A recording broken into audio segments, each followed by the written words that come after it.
Hey guys, in this video, I want to talk about the Corporate Transparency Act that was recently passed as part of the National Defense Authorization Act. They just kind of buried this provision in a defense bill. It never ceases to amaze me how Congress works when it comes to passing bills. You think they're about one thing, and they always seem to put so many other little clauses in there. Kind of reminds me of an insurance contract, right? You contract with your insurance company, you think you have X, and you find out you also have Y and Z included, but no one really told you about it unless you read the fine print. So, what is all the concern about the Corporate Transparency Act, and why are you seeing now these headlines that are out there in various news publications discussing the implications of this? Well, it's something that actually came about last year and passed Congress, but had not been signed into law. And what it's designed to, I guess, address or fight is what they consider to be money laundering. And so, how is this taking place, and where is this perceived issue? Well, Congress perceives that there are a number of states out there, there's actually 16 states that do not collect information on individuals when you set up a corporation or limited liability company in that state. Now, if you watch my videos, I talk about Delaware and Wyoming as being two great states because you can have anonymity. Now, the thinking here is that people come in, they set up these what they call shell corporations in Wyoming or Delaware, and then they proceed to engage in transactions and either not report their income, or they money launder drug money or ill-gotten gains here in the United States because there's no collection of information on who is actually behind these entities. In fact, I've dealt with the IRS on this on occasion before over Nevada entities. Their concern was that they didn't know who was actually the owner of the company. And we actually brought up to them the fact that whenever you set up an entity like a corporation or an LLC, in order to do banking, you have to acquire an EIN number. Now, in order to acquire that EIN number, what do you have to do? You have to submit who is the responsible party for that entity to the IRS, provide them with their social security number to attain an EIN. So you actually give them the information already. So if you're wondering, how is this going to affect me? Just know this, as I get into it, you've already provided this information. If you set up a business entity or we set it up for you, when we set up that entity, we let the federal government know who is actually the responsible party by providing them that information. So even though it's not listed on the Secretary of State's website, the IRS, the federal government still has it. But here's something interesting to note. During our conversations with the Internal Revenue Service on providing this information, they actually told us they didn't have a way to pull it, that they could not reference that information themselves, and they needed another person to provide that to them, namely the state or the attorneys that set up the information. But I found that to be odd, that they couldn't actually delve into their own database and run a simple query search to determine this. But hey, we know government's efficient, don't we? So what should we expect? Anyways, back onto this bill. So here's what they're thinking, that by passing this Corporate Transparency Act, what it's going to do then is discourage criminal behavior to prevent people from laundering money. Now, if you think about it, most rational people say, what laws have we ever passed that actually stops behavior like this?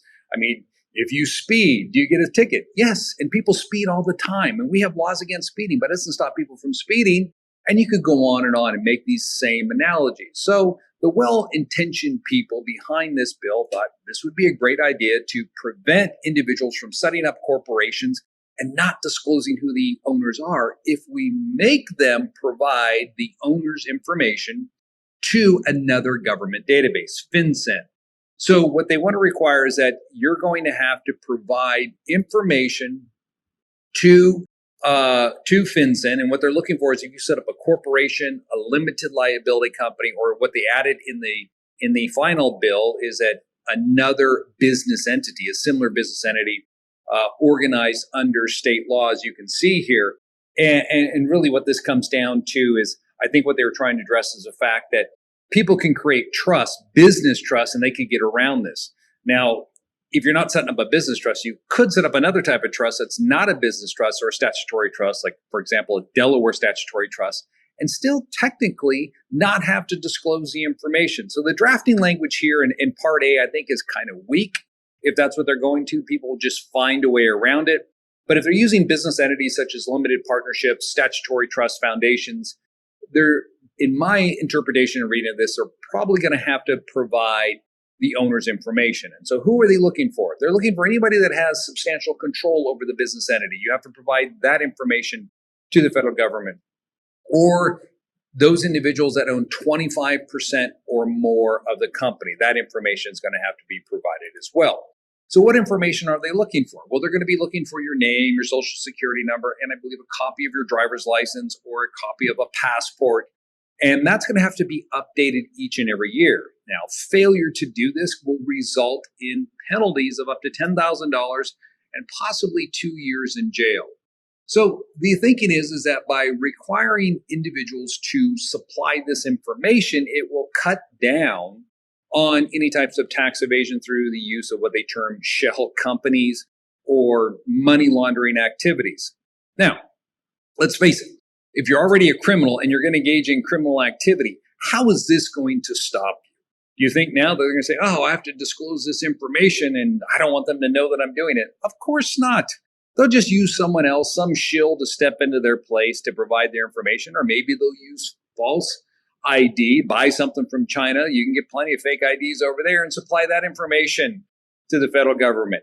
Who knows? But will it actually cut down on it? Probably not. It's just another I wouldn't say meaningless, but well-intentioned law that probably won't have any real impact other than to affect small business owners like ourselves who have to remember now, here's one other thing that I have to do every year to keep my business entity in compliance. Because the last thing I want is the federal government coming after me and slapping a $10,000 fine on me because I forgot to send in one form letting them know, hey, I already told you I file a tax return for it and I own this company 100%. You have it with the IRS as well when I applied for my EIN number, but let's give it to another governmental agency because your databases can't talk to one another. You're incapable of mining this information and figuring it out on your own. So let me just keep screaming from the top of the hill who actually owns this company while the criminals continue on with their nefarious activity because no law is really going to stop this. Now, there are some other reasons why people have advocated for this. And if you watch my video on setting up LLCs in New York, when New York recently passed a law requiring you to disclose the owners, this is the concern that they have is that there's a lack of affordable housing, which I found to be kind of interesting the way they take this and stretch it out. Some publications have indicated that the reasoning behind creating this Corporate Transparency Act is so they can find out who the actual owners are of these companies that are buying up large swaths of real estate, expensive real estate in certain cities, San Francisco, New York, and then they're not moving into these properties or letting them sit vacant.